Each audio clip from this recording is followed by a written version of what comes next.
Assalamualaikum warahmatullahi wabarakatuh. Baiklah, saya akan mempresentasikan makalah ekonomi tentang perpajakan. A. Pengertian pajak dan landasan pajak. Pajak adalah iuran wajib yang dipungut oleh pemerintah dari masyarakat atau wajib pajak untuk menutupi pengeluaran rutin negara dan biaya pembangunan tanpa batas jasa yang dapat ditunjuk secara langsung. Pengertian pajak menurut para ahli. 1. Menurut Profesor Dr. Adriani, pajak adalah iuran kepada negara yang dapat dipaksakan, yang terutang oleh wajib pajak membayarnya menurut peraturan dengan tidak mendapat imbalan yang dapat ditunjuk secara langsung. 2. Menurut Profesor Dr. Rahmat Sumitro SH, pajak adalah iuran rakyat kepada kas negara atau peralihan kekayaan dari kas rakyat ke sektor pemerintah berdasarkan undang-undang, atau dapat dipaksakan dengan tiada mendapat jasa timbal atau tegen prestasi yang langsung dapat ditunjuk dan digunakan untuk membiayai pengeluaran umum. 5 unsur pokok dalam definisi pajak. 1.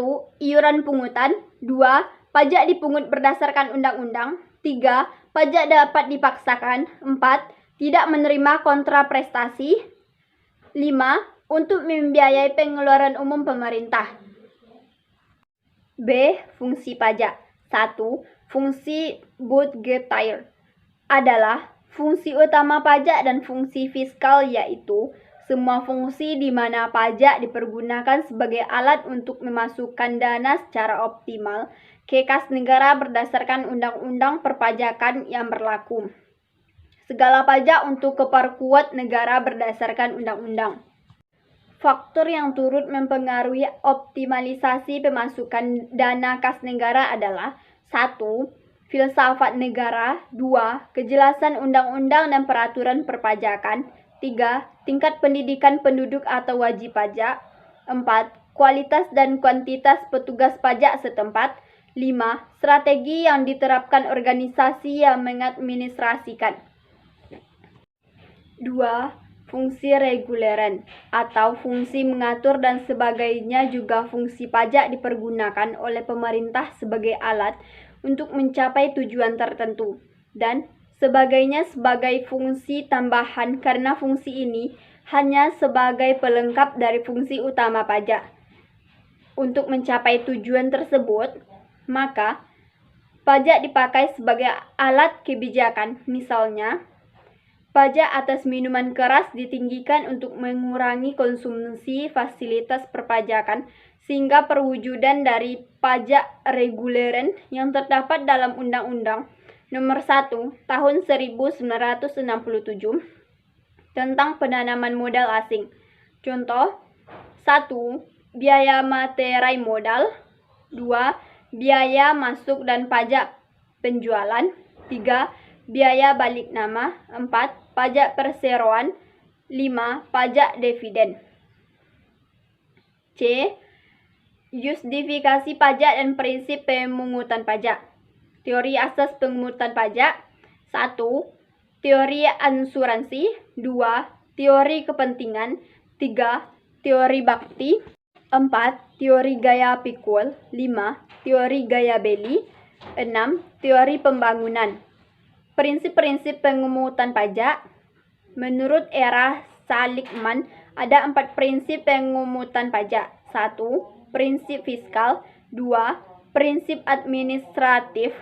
3. Prinsip ekonomi. 4. Prinsip etika. D.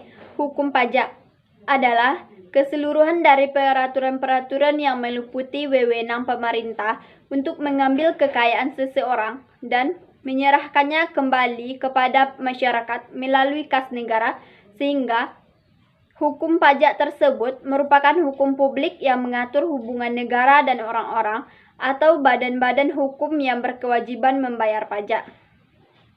Hukum pajak dibedakan atas 1. Hukum pajak material, yaitu memuat ketentuan-ketentuan tentang siapa yang dikenakan pajak dan siapa-siapa yang dikecualikan dengan pajak dan beberapa harus dibayar. 2. Hukum pajak formal, yaitu memuat ketentuan-ketentuan bagaimana mewujudkan hukum pajak material menjadi kenyataan. Pembagian pajak menurut golongan, sifat, dan pemungutannya. 1. Menurut golongan, terbagi atas 2, yaitu A. Pajak langsung, B. Pajak tidak langsung. 2. Menurut sifat, terbagi atas A. Pajak subjektif, B. Pajak objektif. 3. Menurut pungutan, terbagi atas A. Pajak pusat, B. Pajak daerah. Cara menghitung pajak penghasilan dan contoh simulasi. Salah satu pajak yang umum dibayarkan oleh warga negara adalah pajak penghasilan atau PPH.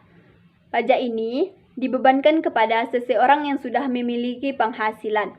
Dalam Undang-Undang Nomor 36 Tahun 2008 tentang pajak, yang terkena pajak PPH adalah semua bentuk penghasilan, termasuk upah, gaji, tunjangan, honor, atau pembayaran lain yang berhubungan dengan jasa, kegiatan, jabatan, atau pekerjaan. PPH dihitung berdasarkan besaran upah yang diterima. Semakin besar upah, maka semakin tinggi pula pajak yang dikenakan. Berikut langkah-langkah menghitung PPH seperti dilansir situs pajak online. 1. Hitung penghasilan bersih selama 1 tahun. 2. Hitung penghasilan tidak kena pajak atau PTKP. 3. Menghitung penghasilan kena pajak atau PKP. Baiklah, sampai di sini presentasi makalah ekonomi saya. Jika ada kekurangan, saya minta maaf. Saya akhiri dengan Assalamualaikum warahmatullahi wabarakatuh.